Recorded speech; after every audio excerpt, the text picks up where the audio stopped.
Hello there. Hello, Star Wars fans. Welcome back to Han Talks First, the Star Wars show where we talk about everything in the Star Wars world. And today we were reviewing Vader Immortal. This is part 2 of the review. If you haven't seen part 1, please go back right here and check out the link and you can watch part 1 so you can be all caught up on what we're talking about. This is the final part of my Vader Immortal review. But tomorrow, be sure to come back because we have another video coming out about the Vader Immortal lore that was established in this game, all about Lady Korvax, Lord Korvax, and the Proto-Saber. So let's jump back into where we left off. So anyway, at this point of the story, you start to learn the Force, and you start to use the Force to pick up rocks and other objects and throw things around, catch and release, and pick things up, all by using the Force. It's one of the coolest things ever. The controller has like a vibrator in it that motions every time you use the Force, and it really makes it even more immersive. So yeah, not only is he teaching you how to use the Force, but then he also helps you train with your lightsaber. Yes, at a certain point of the game, you do find a lightsaber, and it's one of the coolest things ever. You discover it in this dojo training room, which is where I assume Vader does his training when he's not out choking people to death. During parts of your training with Vader, you stumble into this room that is filled with a bunch of droids, training droids that attempt to fight you. And as you're fighting them, the ground below you starts to crack and you begin to fall. And then above you, you see what caused the cracking in the floor is a rancor, and it comes down and starts to attack Darth Vader. You, unfortunately, fall down to the pit below, but Vader is battling the rancor, and that's the last thing you see because you wake up and you're at the bottom of a pit. Now, when you wake up at the bottom of the pit, you actually have to start running away from the rancor. This part of the game was so crazy, kind of terrifying, actually.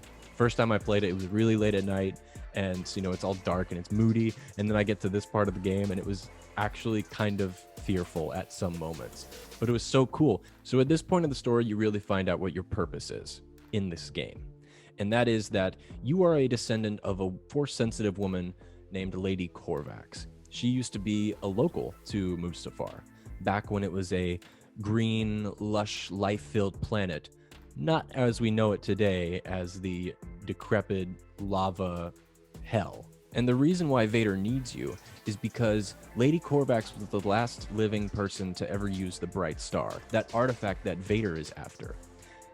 Lady Korvax used the Bright Star to try and bring her husband back to life, Lord Dorwin Korvax, also known as the Black Bishop. He died in a battle on Mustafar, and after that battle, she tried to use the Bright Star to bring him back to life. She failed, and in her failure, she caused destruction to the entire planet of Mustafar, making it what it is today. If you want to know a full history about Lady Korvax, Lord Korvax, and the Bright Star, I'm doing a video tomorrow all about that, so please be sure to come back here tomorrow and check it out because there's a lot of interesting lore in the Korvax family. But moving on, so the reason Vader needs you is because you're the only person that can open her sanctum, which is where she hid that Bright Star. Finally, in the last parts of the game, you do find the Bright Star. You try to give it back to the Mustafarians so that they can help you escape, but Vader cuts you off and takes it for himself. And he takes it up to the top of the castle, and he puts it in that big mystery holocron thing that we saw at the beginning. The one that had the glowing gold, and it had the voice of Padme. Well, it turns out that's an Eon engine that's used to take the power from the Bright Star, and that's how he's going to bring back Padme. Yes, I'm doing a terrible job at reviewing because that's the reason why Vader wanted the Bright Star, to bring back Padme, his dead wife. Oh, I also forgot to mention that mysterious hooded figure that we saw at the first episode when we were spying on Vader. That's Lord Korvax. That is the long-lost husband of Lady Korvax, the one she tried to bring back to life. Now, when she tried to bring him back before, she failed, and it caused him to be trapped in between the physical realm and the spiritual realm. And so he shows up towards the end and helps you to freeze time in that moment so you can stop Vader from using the Bright Star and destroying the planet for good. But while you're trying to take out the Bright Star, you see Padme Amidala starts to come back to life. You can see her silhouette in blue form start to appear, and Vader gets distracted.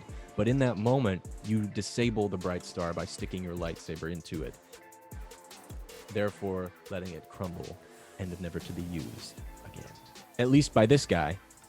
One thing that was really cool about the ending of this game was that it reveals that there's a potential for more stories to come hereafter about this character that we played. In the sanctum of Vader's castle and Lady Korvax's area, we did come across other artifacts that when we use them at the end of the film, it shows a hidden treasure map of different treasures in the Outer Rim.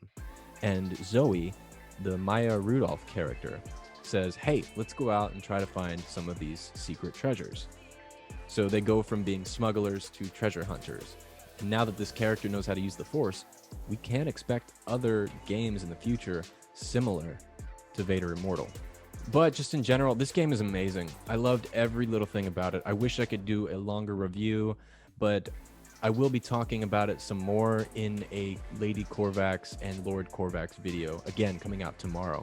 If you guys like this channel, if you like this video, please give it a like. It helps out so much. Consider subscribing because we're doing videos every week here. Sometimes we do 3 to 4 videos. If you don't have time for videos and you just so happen to make it through this one, well, that's okay because we also have a podcast. You can find it on Apple and Spotify and Stitcher and Amazon and Google, anywhere you would like. If you want to support this show, we have a Patreon. You can check it out in the description below, as well as a tipping link. So, if you wanted to send me a cup of coffee or something, a lightsaber or whatever. I thoroughly enjoyed this Vader Immortal VR experience.